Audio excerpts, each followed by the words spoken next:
哎，俺家张拿铁呀，办加拿大护照的时候被加拿大给拒了，不知为何加拿大人不认可他是加拿大人。是这样的，我以前跟大家说过，像我们家这种父母一边是中国人，一边是外籍，这些串儿啊可以同时拿中国的户口，也可以拿外国的护照，一直到18岁之前可以脚踏两只船，直到18岁的时候自己选择一边，放弃另一边。张拿铁呢，虽然出生以后就没离开铁岭，但是在奶奶温迪的眼中呢，孙子一直是一个加拿大的游子，所以就一直盛情邀请这个从来没出过国的张拿铁回一趟他的故乡加拿大。我们寻思呢，可能将来有一天是要去看看，这样的话呢，就需要给他办加拿大护照。我们是今年6月份提交的申请，把张拿铁所有的情况都解释的清清楚楚。他爸就等着，哎，一拿着护照，带着拿铁衣锦还乡呢。结果4个月过去了，一直没有信儿。拿铁衣服都很紧了，依然无法还乡。我们寻思咋回事呢？然后前天就登录网站查了一下他的办理进度，一查很刺眼呐，拿铁章未被受理。我们都不知道到底是哪个环节出现了哪些疑点，让加拿大方对张拿铁是加拿大人这个事儿颇有微词。当女一看儿子未被受理的结果，那气得口吐芬芳啊，跟我说：“你说加拿大作不作？人口本来就不多，又拒一个，又拒一个。关键是吧，张拿铁的户口前2天不让他奶给整丢了吗？现在呢，家方又拒绝，在身份这个领域上啊，看起来很光鲜，实际上一无所有，一无所有。在张拿铁的户口得到补办之前，这个人在宇宙里很神奇，他存在，哎，他又不存在，他是一个户籍黑洞，薛定谔的铁，薛定谔的铁。然后通过护照这个事儿哈，我就发现大胖媳妇整个这个人有很大变化，被我妈同化的非常严重。我跟我妈说，我说张拿铁这护照的事没办下来，我妈说，那你俩不知道努力吗？照搁以前吧，大胖媳妇肯定怼他，结果这次来一句找人。我妈说，哎，让铁岭户籍科给递个话，这相关部门系统都联网的。大胖媳妇说，那给送点锦旗啥的。我妈说。锦旗不行，你得整个月饼啊，这个大闸蟹呀，这个礼盒之类的。大胖媳妇说，咚，月饼底下放张卡，俩人就击掌相庆了，还得我说你别搁这扯淡，现在没有人整这事儿了。他这个被同化体现在方方面面，买了3箱帮宝适拉拉裤，说是搞活动。我说现在用京东 Plus 囤帮宝适不用等折扣。这几天从北京到铁岭，张拿铁在高铁上跟着一路折腾，帮宝适散热拉拉裤全程 hold 住，所以家里离不开帮宝适兜着，大人少操心。最严重被同化的就是儿子的教育问题。张拿铁不是被双语幼儿园给拒了吗？他以前根本就不在意，说咱儿子最适合应该去母校，去什么双语。现在被我妈洗脑啊，认为教育非常重要。昨天跟我说，实在不行咱也找人，不行的话我打个电话，咱领他去找我老公吧，能给办。我听完都懵了，他以前也没提过有这个人啊，唠半天我才明白，他认为他现在汉语越来越好了，开始炫技了。他认为中国人的汉语好，最能体现炫技的一个技巧就是缩读，比如你把工商银行简称为工行，这就能体现你汉语好。他也炫技，他想说的是不行的话找人，找他以前工作过的幼儿园，也就是他老的工作，他自己给缩写了，结果就是要领我和孩子去找她老公，找她老公。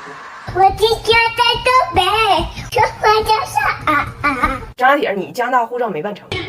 可是我赢了。拿去，我给你。哎，你知道我自从当网红，第一次被粉丝深深伤害是啥时候？我跟你说，正经是真伤着我了，我到现在没缓过来。上次上地下室偷汽水，那是有的月嫂拦着我，要不然我心一横，好学没跳楼。究竟是怎样一种丧尽天良呢？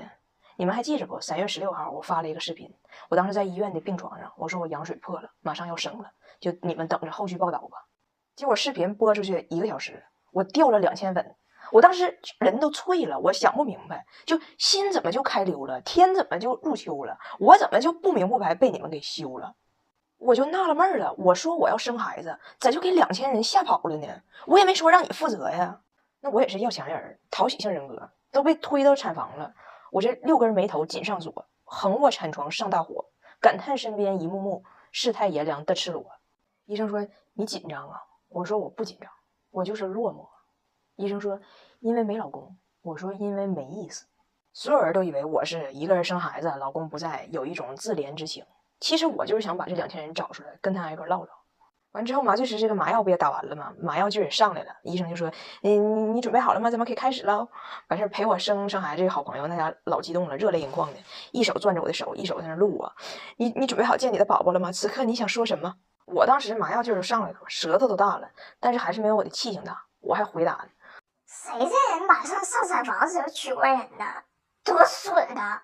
就我在这个节骨眼上居然能冒出这样一个感言，周围人听着都觉得就挺感叹我心能有多大。但这个事儿吧，真是就心有多大，舞台就有多大。生2胎的灵魂全是对恐惧的践踏，就生2胎都感觉自己是成手，就心特别大。我格拉斯哥有好朋友，他们格拉斯哥可以选你是想水生还是旱生，他这俩孩子都是在浴盆里出，就是水生的。那第1胎的时候呢，有一点感觉就害怕，就进去泡着去了，出来的时候泡的跟鸡冠子似的。那2胎的时候不着急，在那个浴盆旁边就跟2个产公公就唠上嗑了。为啥叫产公公呢？就是英国不是管这个助产的护士叫产婆嘛 ，midwife 嘛。那这俩小伙都是男的，所以应该叫 mid husband， 就是产公公嘛。这俩产公公比我那朋友还紧张呢，俩人往那个浴盆旁边一蹲。不对，外国人他没有蹲机，那应该是往浴盆旁边一跪，然后拿俩小网搁那等着。然后我那朋友说的，你得把网收起来，人家要甩子的鱼还没进去呢，你搁那捞啥呀？最后等到实在不行了，才缓缓迈入浴盆。这水都凉了嘛，结果这水一拔，孩子秃噜家出来了。我这朋友自己薅住的，都没用那个网。但是我这回心有点太大了，就待产包了，生之前应该准备啥了，我啥也没准备。结果就是离预产期还有12天，我不就在家突然间就破水了。然后我爸啥也不懂，还跟着我指责我不讲究卫生，随地大小便。后来我把这个自然现象跟他解释了以后呢，他就是这些年报告写多了，问我，那你下一步准备干啥呀？我说我也不知道我要干啥呀，我也没破过这玩意儿。然后我当时不得穿好衣服上医院吗？但是我当时那情况就哗哗的很狼狈，情急之下我就把我给二宝准备的尿不湿自己给套上了。虽然尺码略显不对吧，但是确实救了我一命。但是这个纸尿裤呢，确实是软软乎乎的，相当舒适。我这一路呢就享受了一下老二的高级屁粮吧，就是。我还真得夸奖一下我和我儿子张大铁共同体验的这个邦宝适黑金帮。这次我给俺家老二准备的是邦宝适他家的新品，天然桑蚕丝成分的纸尿裤。老软乎了，软乎到搓吧搓吧，你看，见证奇迹的时刻。老二一出生就有机会走上屁生巅峰，比起老大翟耀达，屁粮可以更丝滑。最重要的是呢，就像我这种心比较大的妈妈，就是有的时候晚上要真说睡大发了，忘给孩子换了，这种事儿也不是没发生过。这个黑金帮的内表层有很多透气孔，宝宝的屁屁依然能保持干爽，不会出现湿哒哒的红屁屁。哎呀，你看人家那透气孔的小做工，印花绣制小树叶，树叶充满小细孔。他姥爷说他们小时候也用树叶，就是没有孔。这个因为是新品刚上市，还有优惠活动，咱们呢要讲得了给孩子用桑蚕丝兜尿的排场，也不能忘了用灵魂给自己占便宜的信仰。哎，你们想不想知道，就我这个大胖媳妇儿第一次来铁岭跟丈母娘见面吃饭，第一次敬酒是怎么惨烈翻车的？我第一次给他领回东北，领回家嘛，你还记着不？就我以前跟你说过，就是当时他那个穷喽嗖那个形象，就是穿个偏跟鞋都快坏了掉掌了，然后那个裤子就是买个地下商场买假货，就人正品是 DIOR 的迪奥，他那是 DIER 的钉儿吧，你记着不？所以就他当时这个形象啊，就是说上身穿个破背心，下身绣个假货钉儿，一上饭桌就照相，一蹲厕所就抽筋儿。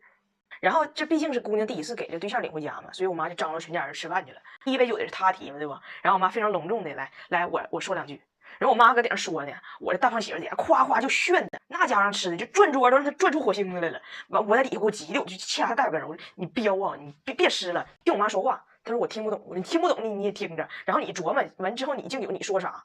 她说我不知道说啥，什么方向。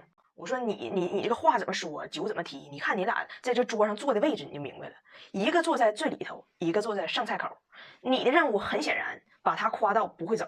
然后老公就掏出他这个手机上这个英译汉小词典，就查这话用汉语怎么说。然后过会儿查完了，在底下偷摸给我看。我一看，阿姨，我好喜欢你的皮。我说啥叫你喜欢他的皮呀？怎么的？我妈灵魂不够用啊？完我老公说的，我就说 I like her skin， 就是皮肤好，就是长年轻嘛。这个 skin 就是皮肤的意思，但是他的字典里就打了一个皮。然后我妈这边还敬酒呢，我就偷摸小声告诉我说 add a full， 就加个 full。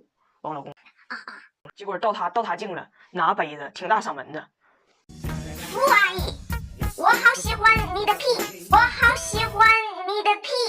我老公这是1、2、3、4声不分嘛，就我好喜欢你的屁。当时就是全桌鸦雀无声，空气又脆了。我说谁是傅阿姨呀？人我妈姓黄。王老公说的，那你让我加夫吗？那你让我加夫吗？这事儿到现在我妈记着呢，从那以后就讹上她了，就从那以后她老丈母娘这个皮就都由我老公来管了。以前我俩都是在机场免税店给她带化妆品，现在我发现评论区的得物其实更便宜，而且还都包针，杨树林小金条才200多。现在国内还有年终大活动，以后这个丈母娘的皮就都交给她。所以吧，就当时我妈对她这个准姑爷这个印象咋说呢，也是非常复杂，也不赖她。但你说这咋办呢？如果天下的妈妈都是古董商，那我就是我妈喝多了买回来的投资事故。我妈抱着我的感觉就是自以为是西安出土的残破小金蝉，被发掘是因为秦俑兵，谁曾想是铁岭出土的风化癞蛤蟆，被刨出是因为婆婆丁。就自己觉自己手里这古董，自己这姑娘挺好，但就是没人搭咕，没人开价，正着急呢，总算有一天，远处走来一个绣着一身钉的250，直勾就过来了，还说啥要给买走。所以我妈当时的心里，我估计就是咋整？会吧。虽然看不上金毛憨傻的买主，奈何架不住独手蛤蟆的算术。